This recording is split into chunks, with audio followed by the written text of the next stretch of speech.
Okay, I'm here with Chaox. Hello. Hello. Going to do one of my grilled interviews with him, and so with you I want to actually go right back to sort of the beginning of like TSM competing. And so my first question actually is, so you were one of the teams who went to the season 1 championships at DreamHack, and this was like the first big tournament for League of Legends offline. You guys came third. Like, what was actually your reaction to coming third? Like, how like, were you supposed to be the team who was going to win it? What was the situation?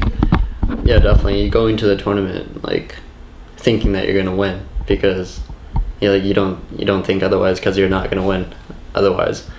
And it was the first LAN event I've ever attended, so I was really nervous. I remember my hands were just frozen like every game. Like the first game of every series, my hands were just so cold, so cold.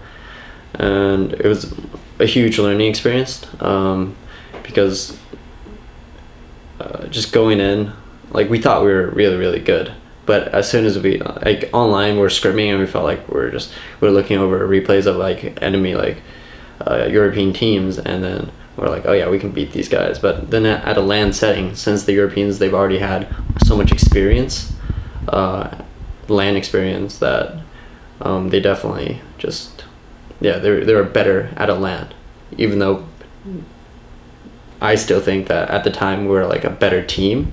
If that was an online tournament, we would have had a much better shot at winning. But yeah, it was definitely a huge LAN experience. So if we, like, the tournaments after that, in the rest of 2011, basically like it was a lot of like seconds, thirds, fourth, these sorts of placings, like just outside the top spot. And then you moved into the house in New York, the gaming house. And then right after that was when you won MLD Providence. And then the next year you had the second place behind Moscow 5 at Kiev. Like, what actually was the effect of moving into the gaming house? Like, what did it change? Like, were you already like headed towards being at that sort of level? I think going back to just season 1, like during season 1, I was, like, me personally, I was 100 elo over like second place in solo queue. This is when solo queue actually mattered in NA, and I thought I was hot shit. And then going into the tournament, I realized that it's like my mechanics, like, it's important, but what's really important is solid communication around the team, like around the board on the team, and just being on the same boat like together as 5 players. And so with that knowledge, I just changed my view of training completely. Like, before, I would just play solo queue and just be like, okay, I need to like play perfectly. Like, I need to be able to land every skill shot, and I need to like counter everything really well. But after that, I was like, no, it's actually, I just want to make the team better. Like, I want to be a team player, and I want to make sure the team is the best team in the world rather than me being the best player. Okay. So after that, moving into the gaming house obviously helped with that mentality, and that's something that I did pretty much, or that was all of my focus for all of season 2. There was a quote that I saw from you in an AMA actually just after you left TSM, and you said something similar to that. That basically, someone asked you like, what would you miss being in TSM? And you said having like a one-track mind, that all your focus was just on trying to make TSM the best team in the world. So if you think back across the period of time that you were in TSM, so 2011 through to like early 2013, was there ever actually a moment where you think like you accomplished that, whether it was in tournament results or whether it just like you thought you were that good but the results didn't necessarily come in a tournament? Was there ever a time when TSM really was like the best team in the world in your mind, or how high was it?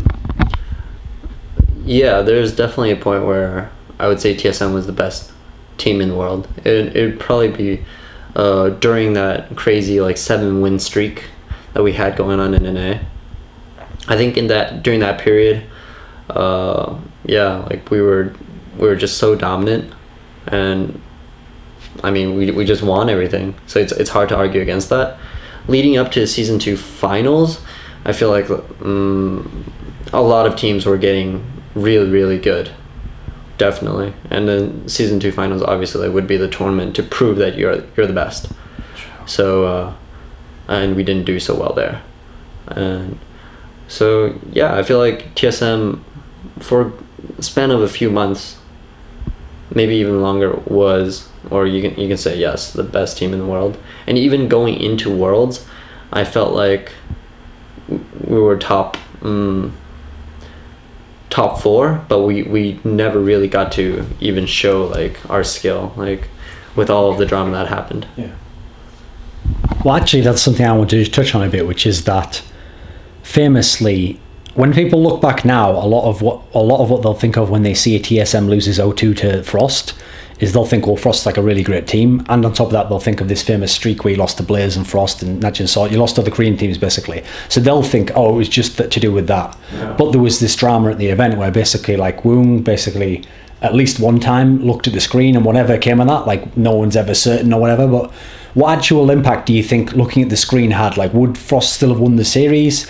Is it something you think about? What do you think when you think back on it now? Like, what's your conclusion?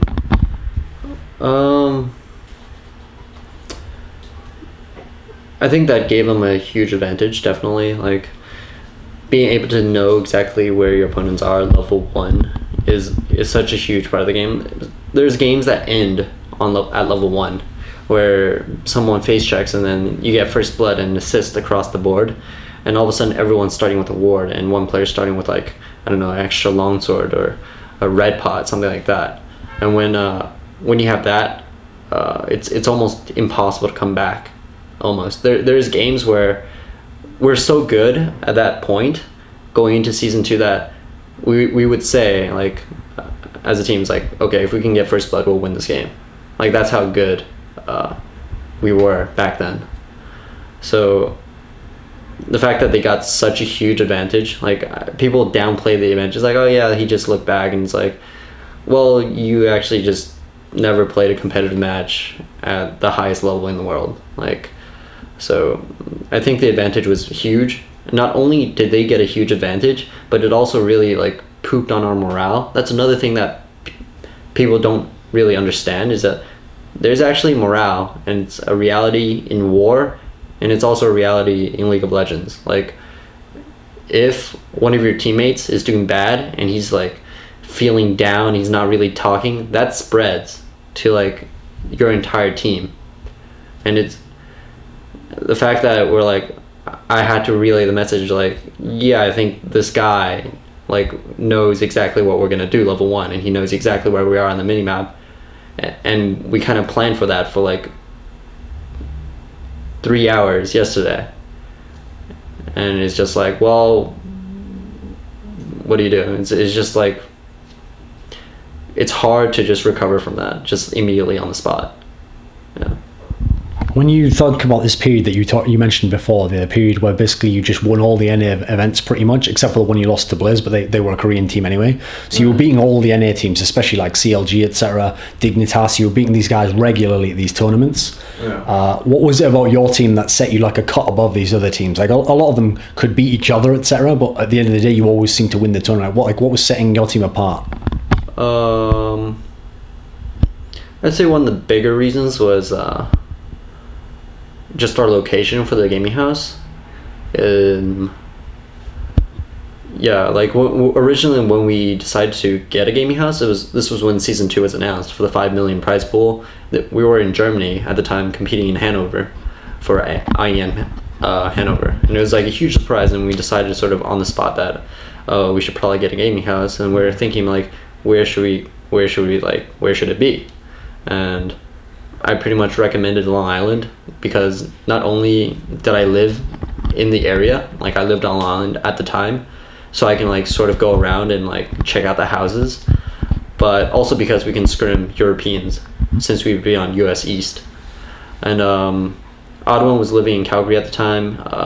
Xpecial and Reggie were both in LA, both in, like, Cali, and Dyrus, or we had the Rayman at the time in Washington, and Dyrus in Hawaii.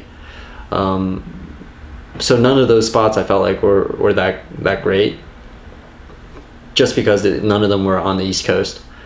On the East Coast, you have about 100 to 110 ping to EU, so that was such a huge plus, since we could wake up, scrim against EU like at about 1 p.m. EST, which is right about when they get off work, EDC, like 7 or 8 Central European time. And at night, after we scrim against EU, we can scrim against the NA teams when the NA teams got off work, and so on and so on. So just being able to practice against both regions was probably one of the bigger factors. So being as like the Korean teams now are so famous for how good they are, and the scene is considered perhaps the best scene in the world, when you had this period where you lost to Blaze and Frost and Najin Sword, you had a streak where you couldn't win against Korean teams basically in 2012. Like, what was different about what Koreans did then, or like the setup of their teams or something? What was it that kept throwing your team off and you couldn't sort of overcome during that period at least? What the Korean teams really innovated, even though CLG has been doing like the split push and like the 2v1s for a decent amount of time, the Koreans took it to the next level. I'd say at the time we played a really standard like 2-bottom kill based game, a really slow laning phase into like just outplaying them at Dragon, like better objective control, like go for the blue, just maybe slightly better picks. That won us games. But when you introduce like the 2v1 lanes, and when you introduce like snowballing off towers and so on, it just tightened up the game so much. Like even now, if you get a 2v2 lane, the game is completely different than when you get a 2v1 lane. When you get a 2v1 lane, the game becomes like a rush to push down towers, because you can snowball off that initial 1,000 gold, like off that tower so hard. You apply pressure in another lane, you kill that tower, you have wards everywhere because you have extra gold, you have higher levels, and then the snowball just continues. So it's really important that both teams, or like if you get into a 2v1 scenario, your two champions can push down towers really fast. However, it's also really important to account for the 2v2. If you get into a 2v2, you can't just lose outright. Like your champions need to be strong enough for that, and you'll need to be able to like go for a slower laning based game with like ganks and like appropriate counter ganks and like strong warding and like proper dragon control and so on and so on. So we're really used to the standard 2v2, but the Koreans really took the 2v1 and refined it to the next level, even though CLG had done it like multiple times in the past with the Cho'Gath 2v1. So yeah, the Koreans were so good at that, and it really took us by surprise. Now, in terms of like actual strategy of how the team's going to play, you were someone who was known to be like one of the strategists, or maybe the main strategist in TSM. You'll have to tell me. And I've seen comments from like Dyrus said that you were like really good at theory crafting. Like, what actually was your role in that sense? Because I know, looking at other players around the world, it's actually quite rare that the AD carry is the caller for the game, or the strategist, etc. Like, I know apparently Reginald does some of the calls. Like, so what was it? You come up with the strategies, he does the calls. Like, how did it work in that sense in TSM? I'd say for ban picks, like just studying the enemy team, and then really defining our team comps, that was like majorly my job. But there's different types of strategy. Like League of Legends is a strategy game. Like, so ban picks, that's a huge one. And I'd say like for the majority of season 2, that was a huge focus of mine. Just to know exactly what we're gonna ban, and then how we're gonna like what our first pick would be, what our team comps will be, like depending on that first pick, like what the enemy's gonna pick, like what team comps should we run against theirs, so on and so on. Another part would be like level 1 strats. I'd say Reggie came up with the most level 1 strats, but this is all like, I remember season 1, I'd be like, this is when everyone just literally ran mid, like 5 people mid, and just danced around. That was when I was like, level 1 is actually really important. We need to start thinking about strategy concerning level 1. And at the time, I just took up like a map of Summoner's Rift, and I drew up essentially all of the paths that you can take level 1, going into enemy jungle, and like potentially where you'd butt heads, so on and so on. So a lot of the strategy and thinking of the team, like the premise, was set by me, and then the team would build on that. For example, it would be like, well, we need to actually communicate efficiently. Like there's no time for you to be saying, oh, what the fuck, that like mid is like this guy's coming down. It's like, actually all you need to be like is we traded flash mid and he's going down. Like there's no need to be like, fuck, what the fuck, like you know like drawing it out. Another example would be like oh god, there's too many to name. Like in terms of thinking, what did I do for TSM?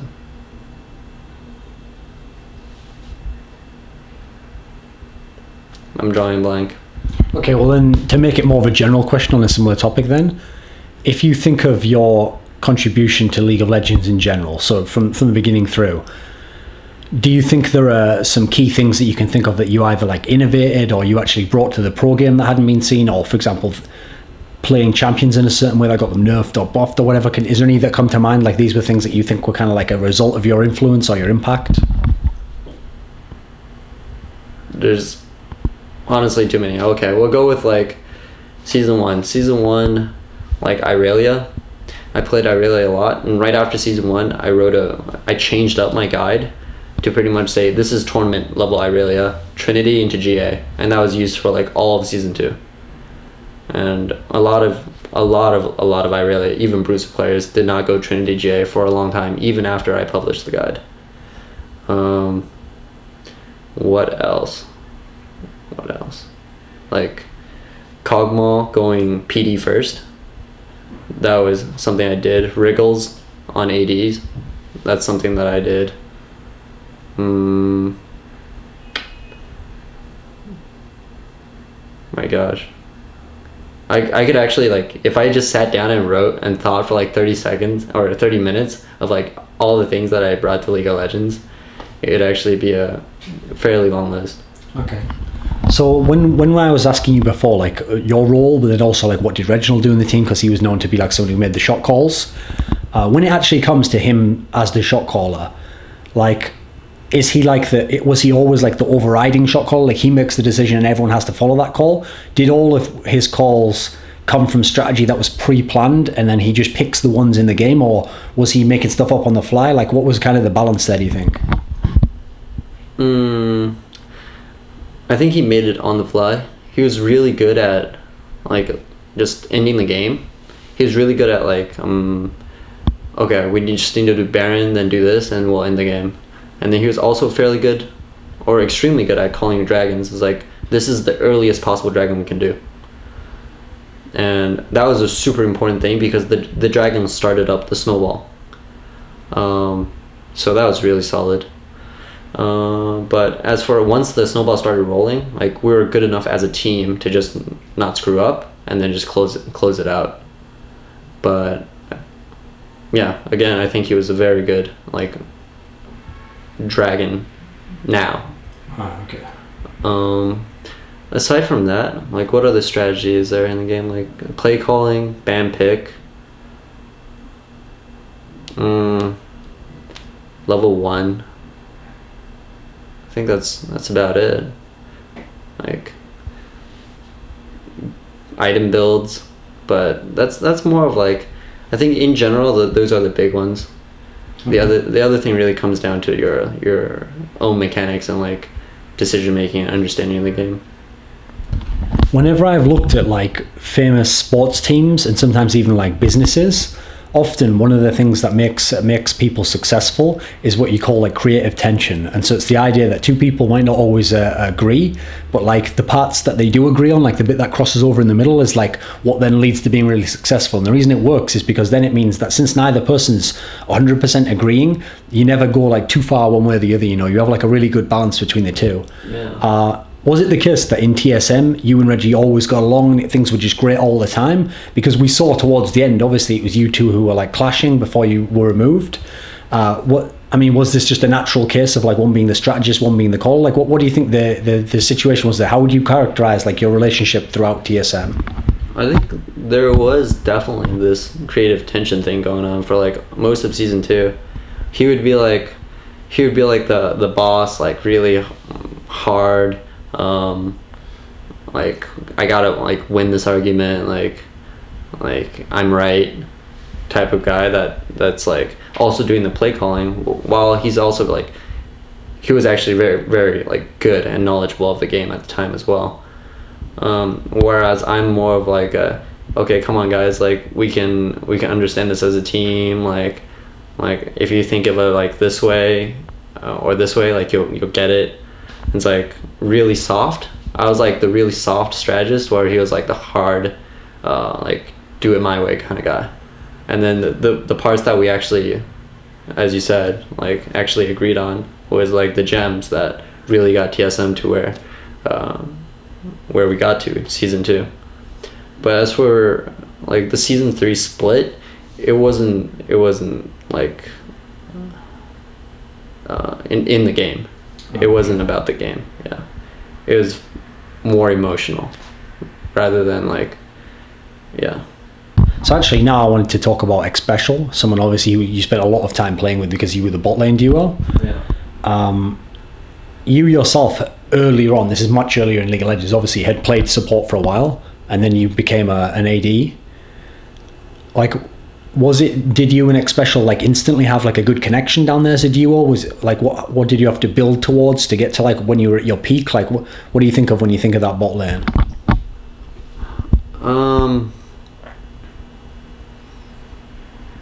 I think we're just really good players.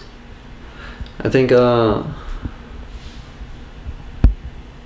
don't know. I think people read a lot into like the support AD like synergy, but it's no different from a top and jungle synergy, or a top and or a mid jungle synergy, or a mid bottom synergy even. It's just basic communication and understanding of the lane.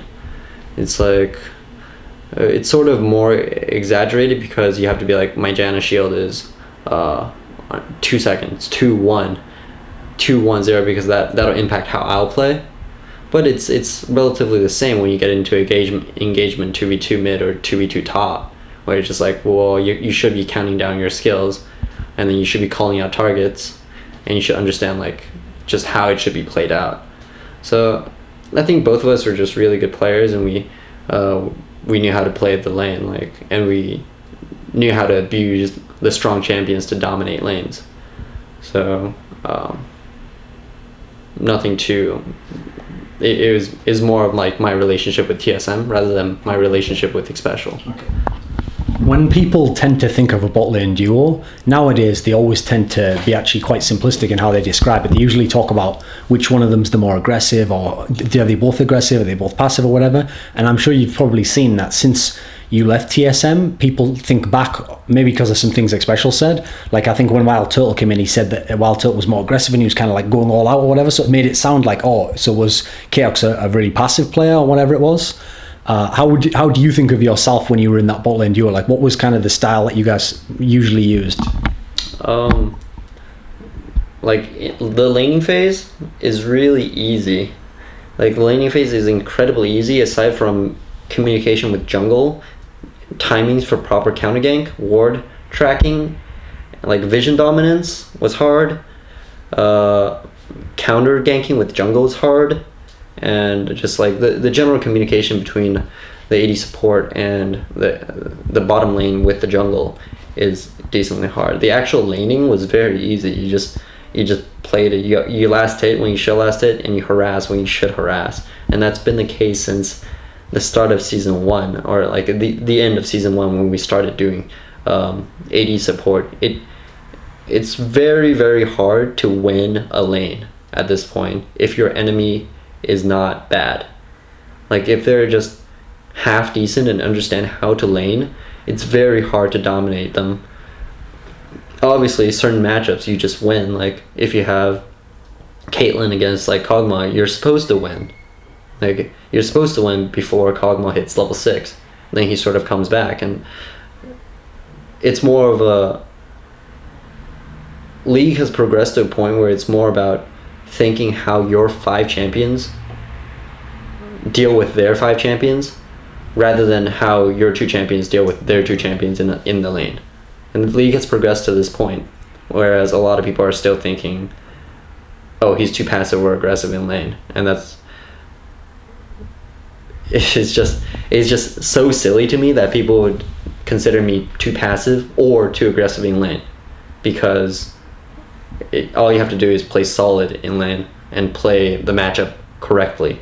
So it's never been about aggressiveness or passive. I know what my limits are in the lane. I know what my limits are going into a team fight, and I just play to that limit as closely as possible. Yeah. So in terms of Xpecial as a player, a question that I'd been thinking of, because I'd looked up some anecdotes that I'd seen on Reddit, okay, and someone had made a comment where they'd said that Xpecial, even though he's a support player, actually potentially could have played other roles in the game and been good at them even, because people gave the example, okay, there's a famous clip on YouTube where he plays Reginald, I think they're on solo queue, and they play each other mid, and he actually kind of owns Reginald in this clip. And then also there was a comment that Dyrus once made where he said that when he'd played top versus Xpecial had also beaten him like quite easily or something. Do you, from your knowledge of playing with him and his actual skill at the game, do these sound like, are these true stories? Do you think like he is someone who actually, even though people like to think of the support role as a less skilled role in like terms of mechanics and stuff, he's actually someone who could have been like a skilled player in another position? Like what can you tell us about the guy in this sense? I think after season 1, when we were like deciding, or during season 1, there wasn't even AD support bot, it was the bruisers. And yeah, after season 1, when we were deciding, what roles did we actually want to do, I think that at that point, it could have been so different. Like Rayman was bottom at a point during the tournament with like Jarvan bot. So during that time, I think anyone could have done anything. Like I could have been top, I could have been mid, probably not jungle. Well, even jungle I probably could have done. I could have played any role at the point, because comparatively everyone was so bad at the time and League wasn't as developed as it is now. So I could have just swapped every role and just stuck with it at that point. So could have Xpecial. I think Rayman could have been bot or top or like probably mid as well. So it's more of a yes, like I think almost all players at that time could play every role, just because the game wasn't as competitive and people sort of played it to enjoy the game and played a lot of roles just to begin with. But as League got harder and harder and more competitive, at this point I don't think Xpecial would be very comfortable playing mid at all. And the same with me, I would not be comfortable playing any other role at the world level. Yeah. Well, in that case, then, like a natural follow-on question would be to ask about teams and players who do position swaps. And so there was a famous one, obviously, when people see this interview, they're going to be thinking of like Ni and Tonso going from AD carry to top, a position that, as far as we know, he's never played on a competitive level. And we've seen it, CLG is obviously the famous team who've tried it a lot. As someone who played AD yourself, do you think it's kind of, is it even a plausible notion that someone could switch to top and become a really, really good top lane in a short amount of time? If they could, it'd just be amazing. But I don't think anyone has done it very successfully. I know for me personally, like switching from, like when I play AD, I know how to win. Like I know how exactly at every point in the game what my goal is and how that relates to winning. Like I know when I'm basing with 600 gold, with 700 gold, with 730 gold, exactly what I'm gonna buy, and I know. And I don't waste time. Like I'm like every single move I do is the most efficient way to win when I'm playing AD. When I'm playing like top, like even now when I'm playing jungle or mid, it's like I don't have that understanding, and it's nowhere close, like nowhere remotely close. So for somebody to switch, it's just, or at least for me, when I feel like if I were to switch to like mid or top, it would not be world class, like not for a while, and I don't know if ever. So I don't know, I'm still waiting for somebody to actually pull it off and be like, yeah, I switched from mid to like jungle and I'm freaking awesome. Like just never really seen it. During the time when your bot lane with Xpecial was winning all these tournaments in NA, was actually the exact same time period where CLG had this famous bottom lane of Chauster and Doublelift. And there's been all these stories about how when they went to Korea, they were even beating all the Koreans in the bottom lane. And I've even seen some interviews where they kind of suggested that in games, in tournaments, they'd almost never lose bottom lane. And so they were sort of implying that other lanes in their team were losing the game for them, sort of. So you played against them so many times during that year. Yeah. Like, how did your bottom lane match up with theirs? And like, was this exaggerated at all about how good they were? What did you think of it? Yeah, I actually think they were they were actually really good at that time.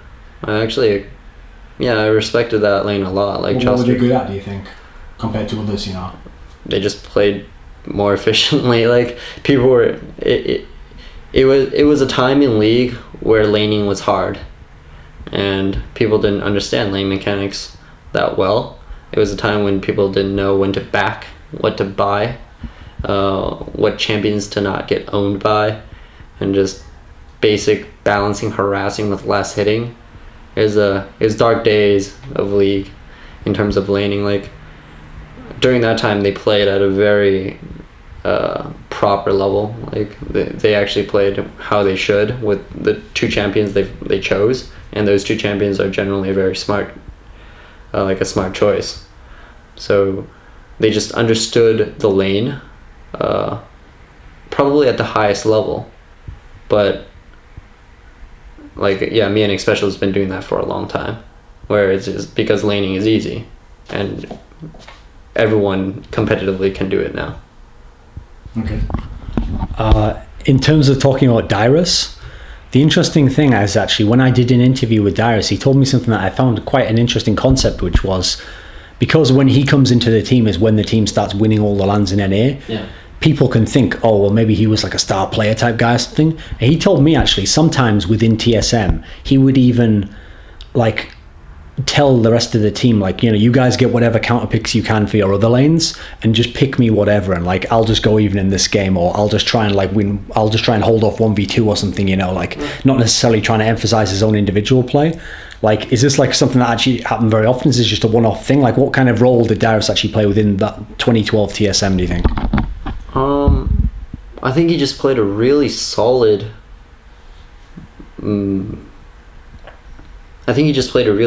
game.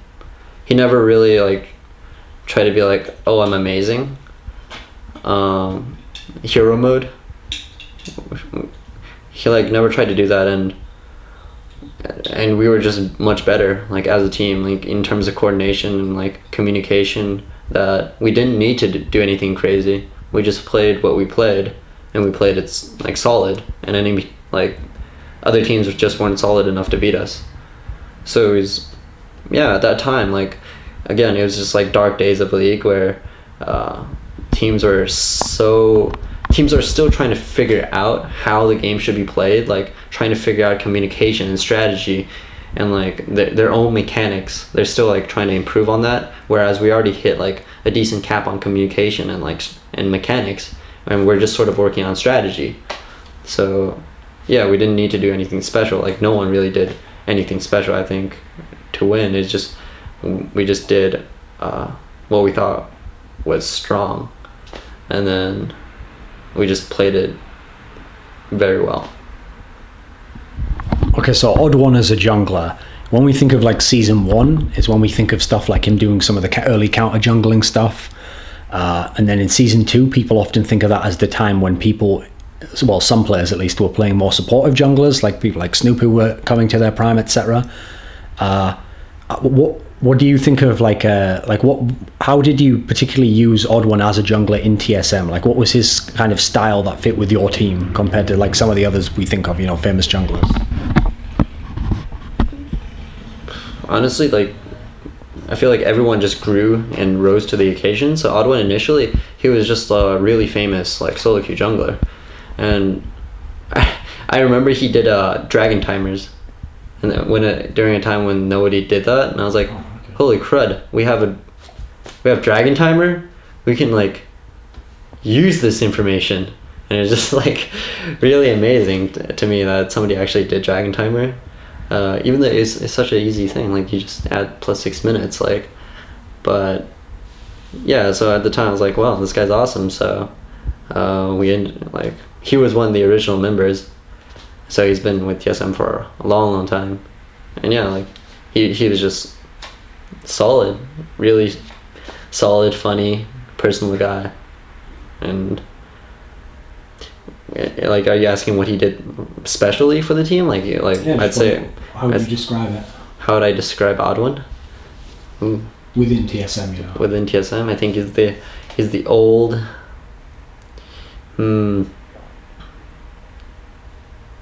He's the old, kind of like experienced.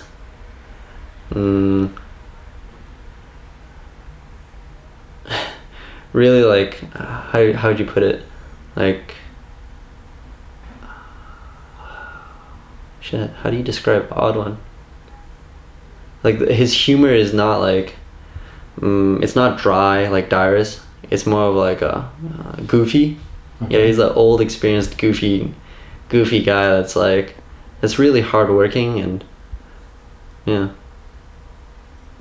One of the interesting things I noticed when I actually was looking into this stuff was that people probably don't remember this, but actually you got the award for MVP for season 2 in NA regionals. Yeah. And so at the time, this was when, for example, Doublelift was very hyped as a player. There were other players, even Reginald on your team was very, very well hyped as a star player type guy. Voyboy obviously had a period where he was considered very, very good. What do you think made you stand out in people's minds? Like, what were you doing when you were at your peak? Was this like kind of when your peak was? Yeah, just heading into regionals and heading into season 2 finals.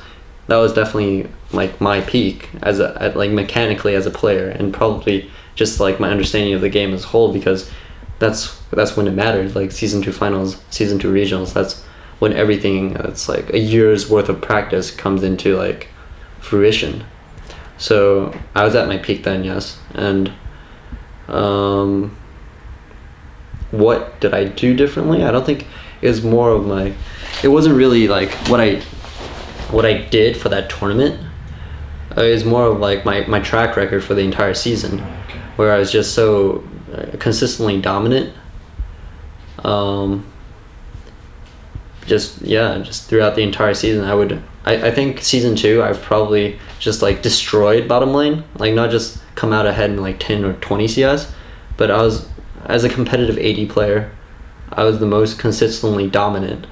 So it just, people would come out of the lane just completely crippled against me. Like when we played Graves Janna, like even against I think like CLG EU, they would like their bot lane just got completely destroyed, and like they would actually lose in the laning phase. Like just destroying someone or beating a team in the laning phase because one, like we're just that good, two, they played really poorly or chose really poor champions. I think as an AD, I was the most consistently dominant in that area for all of season 2. And yeah, team fight was awesome. Just almost no throws from me all of season 2. All of that added together with the fact that I was like thinking a lot strategically, rewatching a lot of like foreign replays, etc. Really gave me that title, just NA MVP. An interesting question I actually thought of for you was, so most people, a lot of fans now, if you talk to them about Doublelift, they're only going to think of him now when he's very, very famous, and he's done lots of like pentakills and stuff, and he's shown himself to be like a star player at AD. But the interesting thing is, you were one of the guys who, because you were around in the early days, got to see him when he first became a bottom AD carry. So the storyline, at least among CLG, goes that Doublelift was good, but he was just kind of like only good mechanically, and he wasn't very good in game sense. Then he went to CLG, and then people say, Chauster trained him and showed him how to play AD carry or whatever. How did you see him before he was in CLG, and then once he got into CLG? Was there like a big difference? Like, what were his levels at these two phases, do you think? I think he's definitely improved as a player quite a bit. In what particular senses do you think? I think he started getting smarter with his buy timers. Like he started actually positioning better in team fights instead of just getting insta-gibbed. Like for example, like he wouldn't have flash and then he'd fight like as if he did and he'd just die, and then he would have flash and then play essentially almost perfectly in the next team fight. So that was like just like lots of like small thinking problems that like just one solved made him a much better player. Compared to me, where I stopped worrying about my mechanics at season 1 because I was already set like mechanically, and I was worrying more about team synergy and communication with the team and strategy for TSM, my own mechanics and positioning, because it was just so easy. But from his transition to CLG, I think I forgot when he turned, like I was actually like, oh, Doublelift is actually like good and smart now. But it was definitely a time where I thought I was like, this guy, like, it just dies in team fights, and then he fixed that definitely. Oh, okay. I mean, is it? I mean, obviously, NA fans are looking for like someone they can at least say, oh, we've got one player at least who's like a world class level player or whatever. Is he actually like that good as an AD? Like, does he compare up with like the WeiXiaos or the, whoever they've got in Korea at bottom lane who are really imp, these sorts of guys? Is he really at that level, do you think? Yeah, I think mechanically, yeah, sure. I think mechanically, yes, but it's not really a player that's world class, it's a team that's world class. And a lot of people just read in too much on, a lot of fans actually just see a triple kill and then like they jizz themselves for no apparent reason. It's like, oh my god, the greatest thing ever. Or see a pentakill and it's like, I don't know, this guy just kills himself. It's like best pentakill ever. It's flashy. Like pentakills are flashy, but strategy, like bam pick, knowing how your 5 champion is supposed to deal with them, whether it's split push or global or team fight at dragon or forcing objectives at blue, or like good timing for Baron, or like just camping bottom, like snowballing off lane, or you're supposed to poke them down, like go for a tower game. Like all of these strategy seems so invisible to like the average League fan, and I don't blame them, because it takes like a decent level, like is actually a really not a decent level, like League is so deep and rich in terms of strategy that most people just don't get it. Like most people just don't get it. They see the pentakill and they're like, this guy's the best guy ever, like this guy's the best player ever. For example, CLG for the majority of season 2, they were getting crushed. Like people were like, CLG is going to do really well not season 2, season 3. Yeah. They're like, yeah, CLG is like one of the top 3 teams in NA. They're going to do really well season 3, and they almost dropped out of the LCS. And why? Is it because Doublelift couldn't carry hard enough? That's the general consensus. Whereas for me, like looking at it from a competitive point of view, they used the strategy of a season 2 strategy, was like protect the AD carry, and they applied it to season 3. Like just give Doublelift all the empty lane farm. Like, oh, he can go top and farm, go bottom farm. Oh look, he has 300 CS 25 minutes in. Wow, he must be so good. Well, actually, that's just part of their strategy. It's not actually that hard to go into a lane when your team allows you and just farm all of that wave, and your team's like trying to deal with the enemy team 45. But that was their strategy. Like as a team, that's what they chose to do, and it was something that failed over and over and over for like almost all of season 3, but they continued to do it. And then you would end up in a situation where Doublelift would get I don't know, like stupid amounts of farm on like a champion like Vayne, but still lose, and he would end up like killing 2 or 3 people, but they would still lose Dragon, they would still lose Baron, they would still lose the game. But people would be like, wow, like Doublelift is 2-0 or 2-1 in the losing game. Wow, he must be so good. Like CLG must be so heavy. It's like, no, actually, it's a strategy they chose, and Doublelift only looks good because like you don't like the fans don't understand better. Like the fans don't know better. And then why did they choose to do that when they were constantly losing? And that's like a strategic thing. Like if I was Doublelift in that situation, as soon as I felt like the strategy was outdated, I would have been like, no, we need to use this other strategy. Like, whereas me, I didn't play like Vayne start of season 3. I played MF because I thought MF was the strongest and we won. We won games because of that. And it's just like, well, I'm not that flashy. People think I'm passive, but I'm actually winning games. And Doublelift is like losing games, being flashy, and getting a lot of like the less educated, or like I don't want to bash the fans, sure. but it's just like there's actually a reason why CLG is losing, and it's a strategic reason. And I don't know who's making the call to actually be like, let's use the strategy where Doublelift looks like a god and lose. I don't know why they're using that strategy and who's making the call, but he's part of that decision. And if it was me, I would not be using that strategy in the first place. Oh, another AD carry I actually want to get your take on then is Genja from Moscow 5, because early on when they kind of like came into their own and were like the dominant force early on in Europe, etc., you guys got to play them in Kiev and then in the group stage at Hanover. This was when in theory they were at their best. Yeah, they were obviously famous early on for stuff like Diamond Procs, Alex Ich being very good. Like what was Genja's strengths, and what did you think of him as a player? I think he was a super solid player.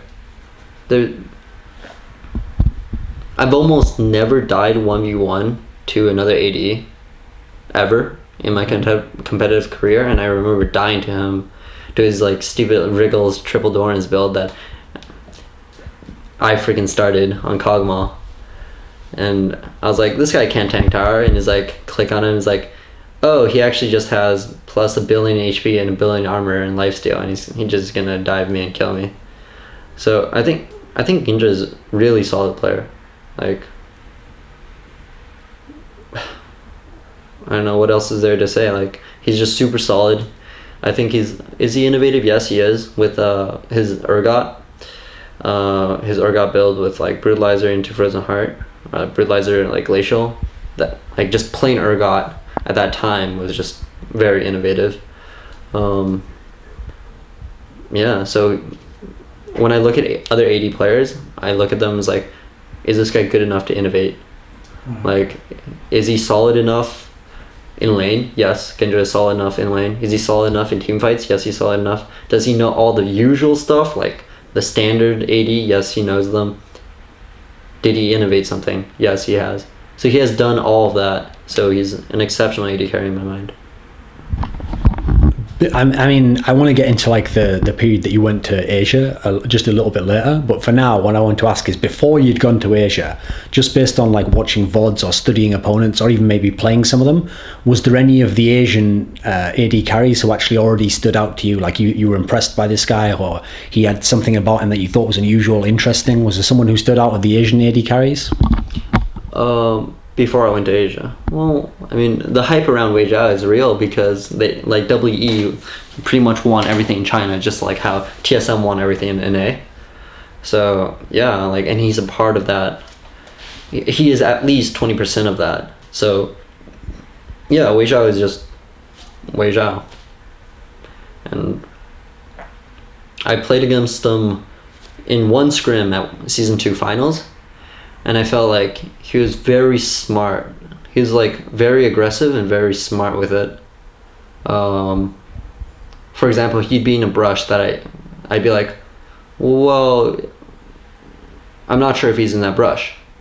If he's really good, he's probably in that brush. And I'd be like, and this was a scrim before season 2. So I was like, well, I guess I'll see if he's in there. And he was. And I was like, oh, okay. So this guy's actually really, really good.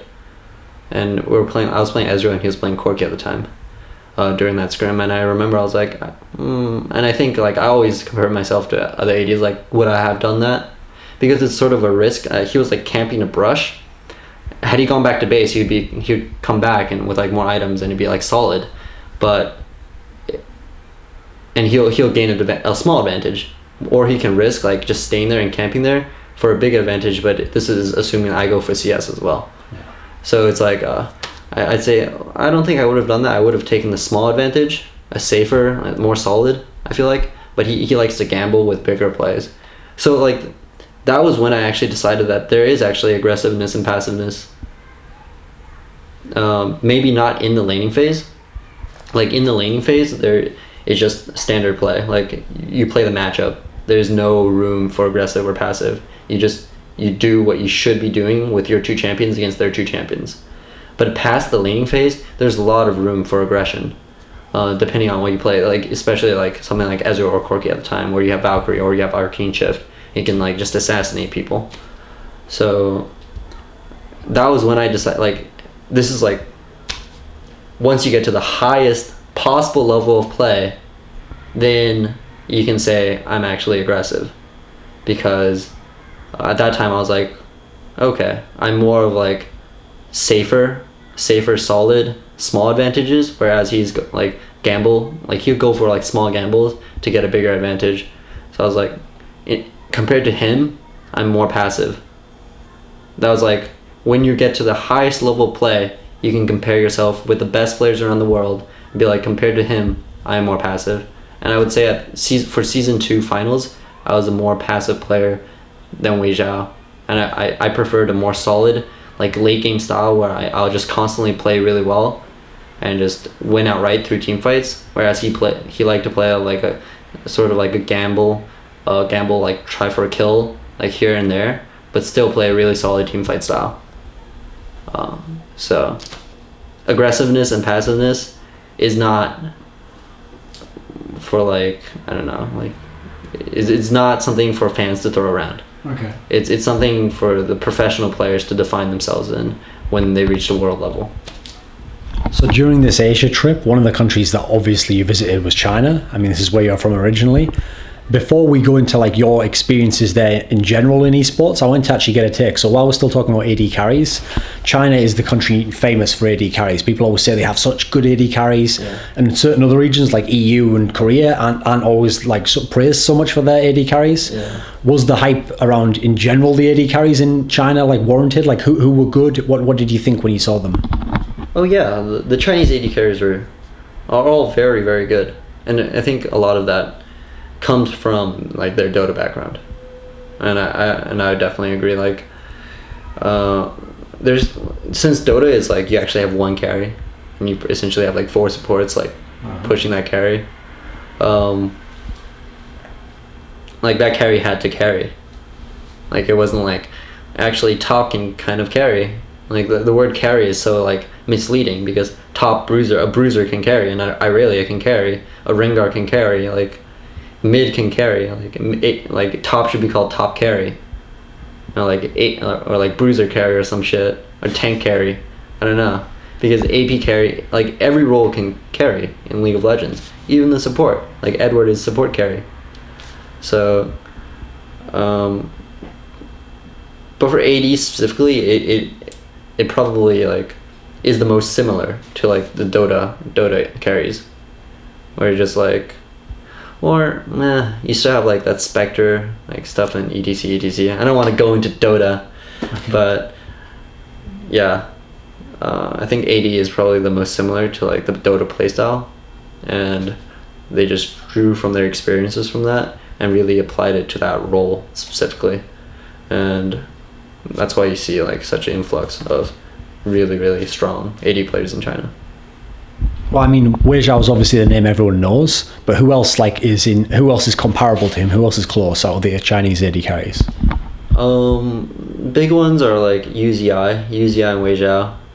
I've actually watched UZI play, like just behind him, and he was just last hitting. He was just like last hitting in lane, and I felt like this is the easiest last hitting I've ever seen ever. It's weird because I've last hitted myself for like so long. It was just like so pretty. I don't know. It blew my mind. I was like, I've never seen someone last hit so easily.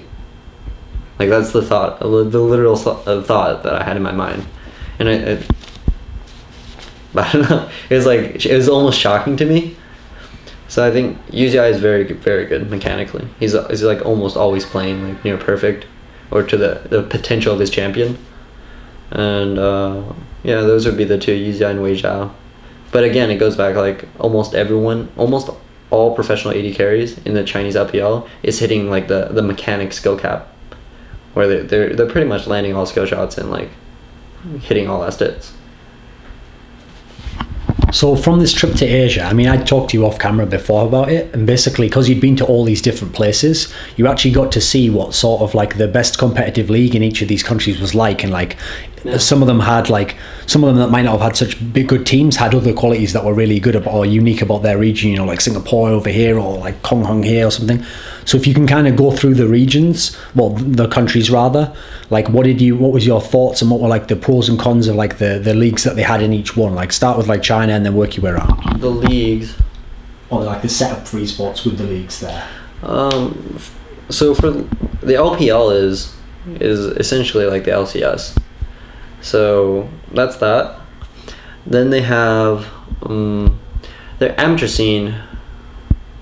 I think it's called TGL. I think so, yeah. TGL it's massive, and it starts from small regions of China, or like the towns.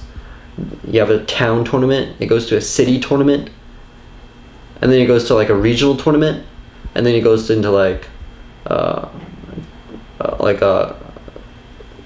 pretty much Chinese final, like Chinese final to decide who can go into the LPL. Oh, okay. So it's since the league is so massive there, like this is like a month, like a few, like 6-month process to just get like from the small cities, like get these teams that are really really good into the big stage, and it's like such a huge process. And this is through like all of their LAN cafes, and just the amount of reach Tencent has in China. So I think that's an amazing amateur tournament, and it really brings in the best. There's also like 30-ish clubs in China, like with paid League of Legends players, like paid teams. So that's fully professional, and there's only 8 slots in LPL. So you can imagine how competitive that entire tournament is. But yeah, that's China, and there's so many people that's willing to do it because there's just so many people in China. Sure. So yeah, insanely competitive, and that's the ones that really make it are just extremely talented. Yeah. Okay, so pick another country and tell me about that then. So for Taiwan, the structure is really amazing. They have broadcasted their amateur tournament is broadcasted on national TV, and Taipei Snipers, TPS, is in that tournament, and they're actually one of the best teams in Taiwan right now, if not all of Southeast Asia. And they're not participating in the GPL, which is the Southeast Asia version of LCS, because they already have TPA in there. So they're participating in this amateur tournament where they have an actual draft. So these players start also in the LAN cafes of Taiwan. Then they have mini tournaments there, and then they pick out the 20 best players from those tournaments, or then they make like these sponsors sponsor these players. Like they literally pick, like, I want this guy first, I want this guy second, and they had that draft. Past this draft, once the teams are made, they play in this tournament with TPS in it, this amateur tournament, and then players are dropped and new ones are picked up depending if they fit into a team atmosphere. And then I feel like this is also an incredible just like amateur like tournament that brings in like solid new blood into the Taiwanese scene. And the structure of esports or just league in Taiwan is just really solid because it's so big there since, TPA won season 2. So, and they won season 2 partially because the structure is really amazing. Like they really, really foster talent well in Taiwan. And the biggest change from Taiwan to Korea is that the government supports Korean esports. Like the government supports, like Taiwan is literally like Korea without the government support. So it's just like at another level here in Korea. I'd say Singapore is just really, really small, and the biggest problem, even though they have great structure, since Garena is actually a company from Singapore. Oh, okay. I'd say the biggest problem there is they have military service, and yeah, it's really brutal. And they don't have it really good here, like in Korea, where the government's like, oh yeah, helping you out. So, and Korea is just doing everything good. It's just amazing in every single aspect. They're definitely leading in terms of esports, and it's plainly obvious. One thing I wondered actually is while you were in China, while you were in these other countries, especially in China, because you got to stay in some of the houses and talk to some of the players, presumably. Did you get any impression from some of the players of what they thought of like NA level of League of Legends or the NA teams currently? Like, what do you know what any of them thought about? Like, whether they respected them, whether they thought they were good, whether they thought China's better? What did they think? The general consensus was that NA is pretty bad. Yeah, like, but they really feel like NA is like a whole bunch of streamers that don't take it all that seriously. Like, with no really, with really no desire. They're just streaming, like, no solid practice regimen, and not willing to put in the time to be the best. And so, yeah, that's the view of pretty much all of Asia to like NA. And how much do you actually agree with that view? I think now in NA you have like newer teams like Cloud9, like really putting in the effort to try and be the best. Even then, it's not enough for that to be like. It's not enough to have one team that really wants it bad. It takes like at least 3 or 4 teams to like constantly practice against each other, and streaming also hurts the NA scene, like in terms of skill, definitely, because it takes away from training time, and it shows, like, it gives these Asian teams a material to study, right? So when it comes down to Worlds, there's something there.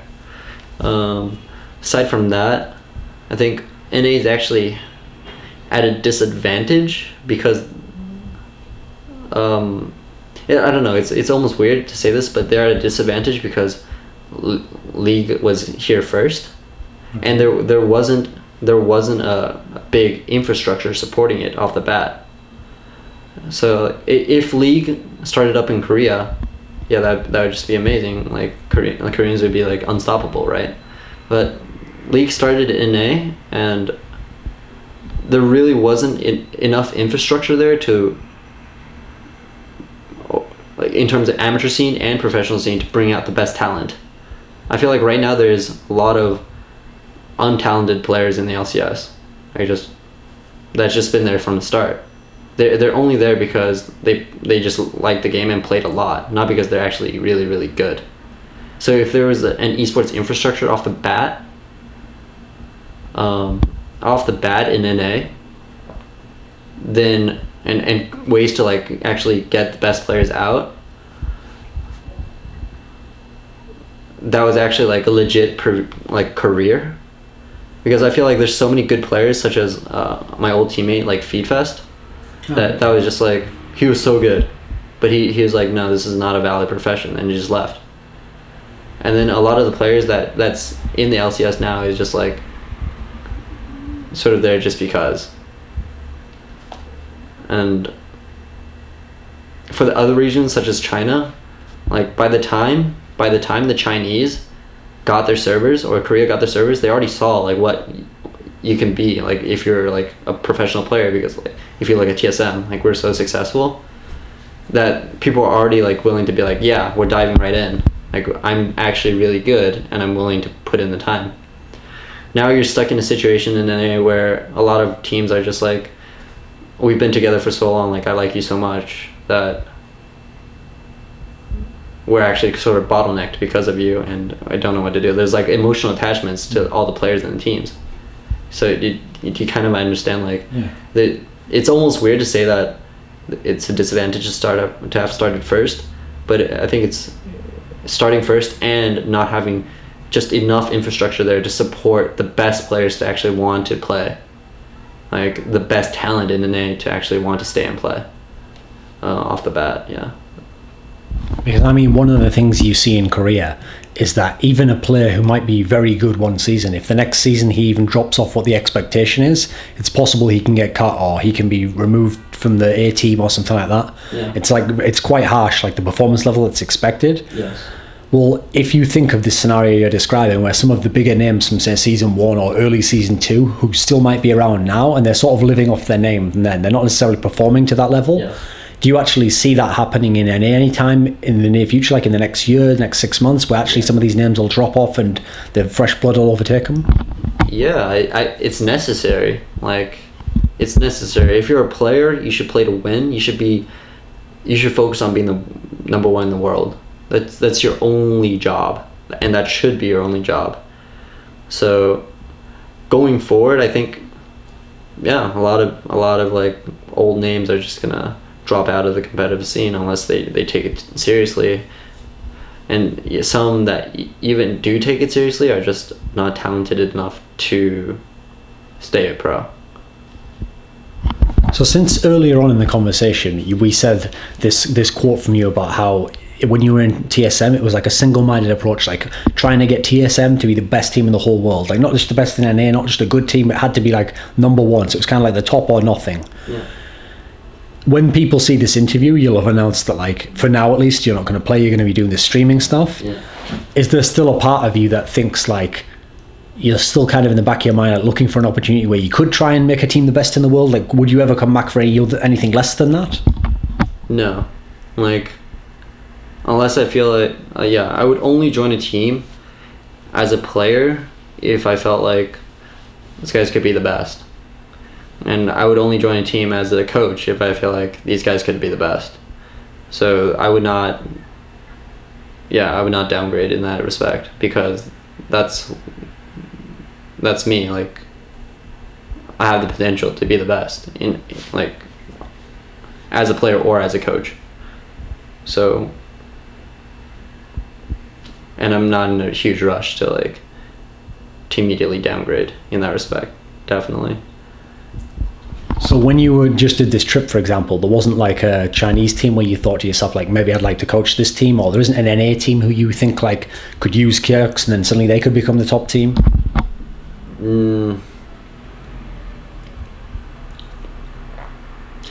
I think like for the Chinese one, it's definitely, I don't know, it's kind of sad, the situation I'm in. I actually would want to be a player. I really enjoy it, and it's almost a waste if I'm not a player. But if I want to be the best in the world, I would probably have to go to China and then really pick up my language. Like the biggest reason why I'm not going to be a Chinese player or join a Chinese team is because my Chinese isn't good enough. It's good enough for like just talking day to day, just basic stuff, but League is such a it's a team game, and communication is such a big part of it that any sort of small, minute communication flaw is devastatingly big, like, and to winning. So that's why I'm actually not going to be a part of like the Chinese, a Chinese team. And for NA wise, I just don't think NA has the potential to be the best. Like right now, I just don't see NA winning because there's so many like because of streaming and because of like the lack of, honestly, talent. Yeah, I feel like it's just so hard for NA to win worlds, and unless I feel like a team can win worlds, I've done the rest. There's really no reason for me to like prove that I'm world class, because I've already proven that I'm world class.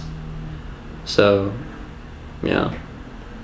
Okay, so a question I had kind of like going towards the end of the interview was, so on the one hand, like I said, when people see this, you'll have made your announcement about what you're going to do.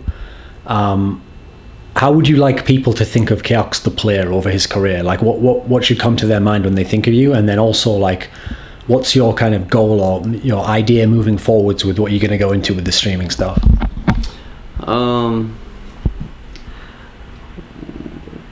I should be thought of, like, realistically, you can just say I was the best North American player of Season 2, and because I got MVP, and that'd be fair. You can say, yeah, that'd be fair. And going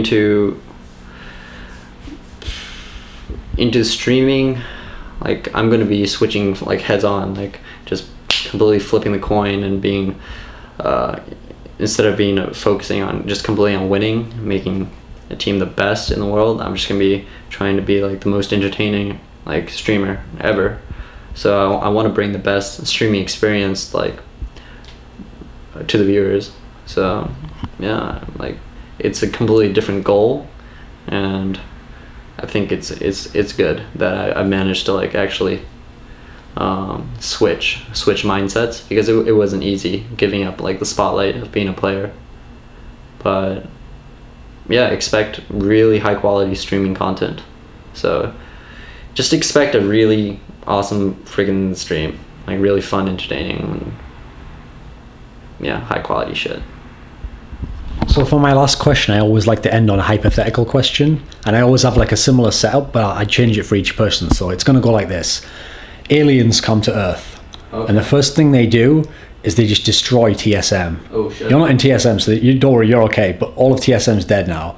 Okay. But after they've destroyed TSM, aliens sort of like hack into all the networks of the world, and they start watching all the stuff on the internet. So they come for me. And so what happens is they see like the TSM VODs from season 2, and they go like, wow, this is a pretty cool team actually. Like, it's a shame we killed them, but this team was kind of cool. Wait a minute, they find out though that Chaox was kicked out of TSM, so they go, right, let's get this Chaox guy, and what we'll do is we'll give Earth like a sporting chance. We'll play Earth for their fate in a game of League of Legends versus our super alien players.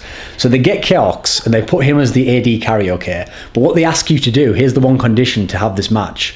You have to pick 4 other players from League of Legends who could play the same positions and roles as the TSM guys did in the style of TSM. So they can be from any other country, anyone except the TSM players, but they have to mimic their style, you know. Who would you want? And give me a reason for why.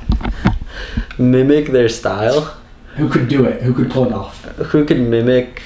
So start at top then. Give me who could mimic Dyrus' style, and who could do that style of play? Who can mimic Dyrus? Like as a player, or as like? As a player, yeah. As just purely as a player, his like style because and what he did in TSM, you know. Just because a player also is like has a personality and sure, so on. But I just mean like what capable in game of doing it. So they don't even have to be from the same country or anything. So who do you think would be like they don't even have to speak English? No. Okay. Like it. See, when I think of Dyrus as a player, I think immediately of like emotionless robot. Ah, okay. So, but I have to remove that emotionless robot and go to like what he actually does for TSM and as a top laner. Yeah. So, what could? I feel like Dyrus and Darian's playstyle is very similar from Gambit. Just like as a tanky dude that's just there. Or just as like a really annoying guy that split pushes. So I feel like they have a fairly similar playstyle. They're not really super playmakers. They don't play like the assassins like Elise or Kali, and like they don't hide in a brush, like fiddling their thumbs, waiting for the AD carry to come. So yeah, I feel like Darian is very similar to Darius. I mean, they even got Darius named after them. Yeah. Okay. Darian and Dyrus. Okay, who next? Who could fill in for the odd one? Gosh. When I think of TheOddOne, I think of like a small funny dude. But I have to like completely remove that image and just be like, oh, okay, what does TheOddOne do? For TSM, who has similar playstyle to the TheOddOne. Or just could play that style if they wanted to, you know. Or could play that style. Just like,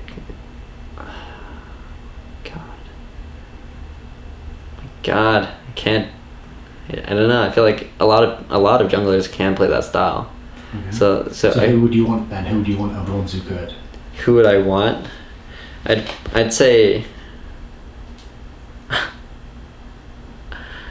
Oh God, this is such a silly question. Just Insect. Okay. Just because he's like chubby and round. Like I'm not even going by playstyle. I'm just going like okay. he's like Insect is kind of short, chubby, so he'd be like the fat Asian version of like TheOddOne. Okay. If TheOddOne just like got more Asian and fat, it'd be like Insect. Okay, so Reginald. Reggie. Oh God, who would be like Reggie?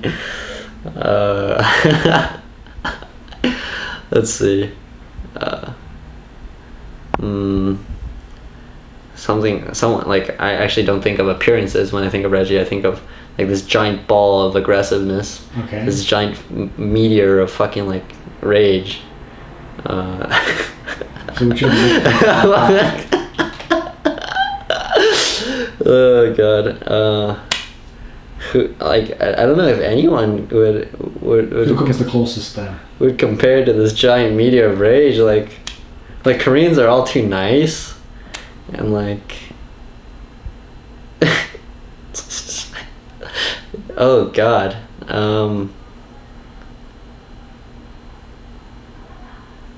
I don't think there's any other mid players that's like at the same level of rage.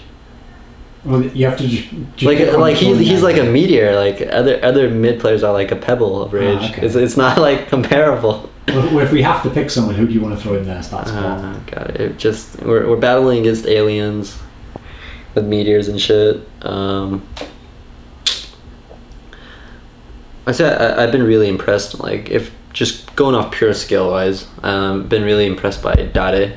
Oh, okay. Yeah, just MVP Ozone's mid laner. He played just exceptionally well. Yeah, exceptionally well for 2-3-0 Blaze just recently in the OGM finals. So yeah, in terms of skill, him. Okay, so the last spot, Xpecial. Xpecial? Yeah. Oh, this one is actually easy. Oh, it is? Okay. Yeah, because all supports are sort of like tame and like happy. It'd be Crepo. Ah, Crappo, okay. Yeah, it'd be Crepo. He just fits that mold. Yeah, he just does. He just does, yeah. Okay, so do you have a final message you want to send to anyone or someone you want to thank or say hello to? Thank you so much to the fans. I know it's going to be my announcement. I mean, you guys would have heard it by now.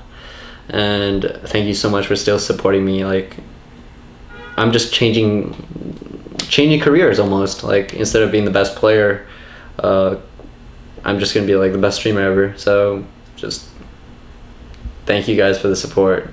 Thank you so much. It's been really emotional roller coaster ride these past few months, and I'm landing on my feet, and a lot of it is due to you guys' support. So thank you again.